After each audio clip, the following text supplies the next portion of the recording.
Media person Imtiaz आलम साहब तो बहुत आजाद हैं, लेकिन इम्तियाज साहब मैं इतनी आजाद नहीं हूँ। I am bound, I am restricted कि कितनी बात करनी है कितनी नहीं करनी। सर आपसे उम्र में बहुत कम हूँ, सीखूंगी।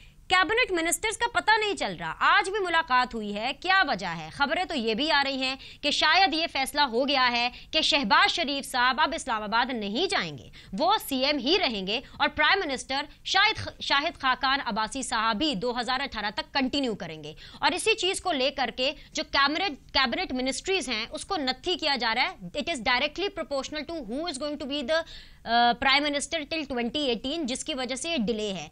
क्या इन खबरों में सदाकत है या फिर पीएमएलएन टूट फूट का शिकार हो रही है, डिसाइड नहीं कर पा रही है कि किसको कौन सी मिनिस्ट्री देनी है? जी इम्तियाज साहब। देखिए, अभी तक तो पीएमएलएन में कोई टूट फूट नजर नहीं आई। दूसरी बात ये, खाकान अब्बासी साहब की को वजीर आजम के तौर पे नामजदगी जो थी, एक अच्छी ब्रेक थी शरीफ डायनेस्टी से कि ये खानदानी सियासत की पार्टी नहीं है, तो उससे एक ब्रेक नज़र आता है। तो ये एक ताज़ा झोंका था हवा का कि हमारी पार्टियां ख़ानदानी बन गई हैं, पार्टियां दरबार हैं।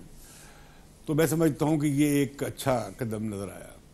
दूसरी बात ये नज़र आई कि 4 दिन तक इस मुल्क में वफाकी हुकूमत नहीं थी। क्या इस मुल्क को जमहूरी और वफाकी ढांचे की ज़रूरत नहीं है? अदलिया का जो फैसला था, आज कल वजीर आजम ने लिया है ओथ, लेकिन उनकी काबीना अभी भी वजूद में नहीं आई। जाहिर है कि काबीना अगर शहबाज शरीफ होते तो एक तरह की होती, ये होंगे तो और तरह की होगी।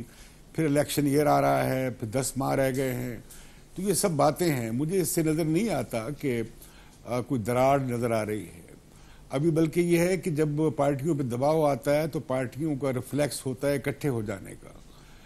कोई मार्शल्ला नहीं आया है, कोई पार्टियां तोड़ने वाले अभी मैदान में नहीं आए हैं। जैसे हमने देखा है मार्शल्लाओं के दौर में मुस्लिम लीग टूटती बिखरती रही है, बांदी बन के हाथ जोड़ के खड़ी होती रही है, वो सूरत हाल नहीं है। पंजाब में शहबाज शरीफ की हुकूमत है, उन्हें उखाड़ेंगे, इलेक्शन होगा, उनका भी होगा, एक नया सिलसिला चल पड़ेगा और फिर वही पहले गोश नवाज गो हो रहा था, फिर गोश नवाज होगा। लेकिन ये पार्टीज की डिस्क्रिशन है कि वो क्या करती हैं। जो मुझे दिलचस्पी है वो ये है कि पार्लियामेंट के पास अभी 10 माह हैं। इस पार्लियामेंट को वो करना चाहिए, वो तारीखी उधार चुकाने चाहिए। आइन से ज़ियाउल हक की तमाम जो बाकियात हैं नज़र आती फौजी आमरों की, वो निकाल देनी चाहिए। पार्लियामेंट की बालादस्ती कायम करनी चाहिए, इंतखाबी इस्लाहात करनी चाहिए। और ये जो एहतसाब का सवाल है और करप्शन का सवाल है, इसे सियासी स्टंट बनाने की बजाय एक कॉम्प्रिहेंसिव हमागीर, जिसमें कोई मावरा ना हो, कोई मुकद्दस गाय ना हो, सबका एहतसाब होना चाहिए, वो पार्लियामेंट खुद लाए और पार्लियामेंट सॉवरन हो और उसके सामने सब जवाबदेह हों, बशमूल हमारे सलामती के इदारों के, बशमूल सबके। और रेगुलेटरी अथॉरिटीज़ मजबूत की जाए, प्रोसिक्यूशन ठीक की जाए। ये मैं समझता हूँ कि 10 माह में काम हो सकता है और इसके लिए बेहतर है कि एक ऐसा वजीर आज़म ही हो जो बहुत ज़्यादा मुतकब्बर और बहुत ज़्यादा दुनिया और माफिया से बुलंदतर ऐसा ना हो।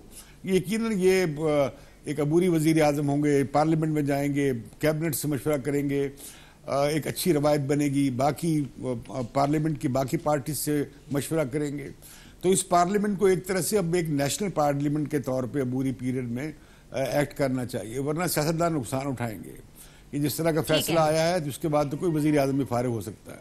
शायद प्राइम मिनिस्टर के लिए इम्यूनिटी लानी पड़े आइन में और चेक्स एंड बैलेंस भी लाने पड़ेंगे कि वो बिल्कुल आज़ाद, बिल्कुल वो ना हो जाए। लेकिन उसे इम्यूनिटी देनी पड़ेगी, वरना तो ये होगा कि जो भी गया दरख्वास्त डाली फारिग, एक जज साहब बैठ के फारिग कर सकते हैं। ठीक है, वापस आती हूँ आपके पास।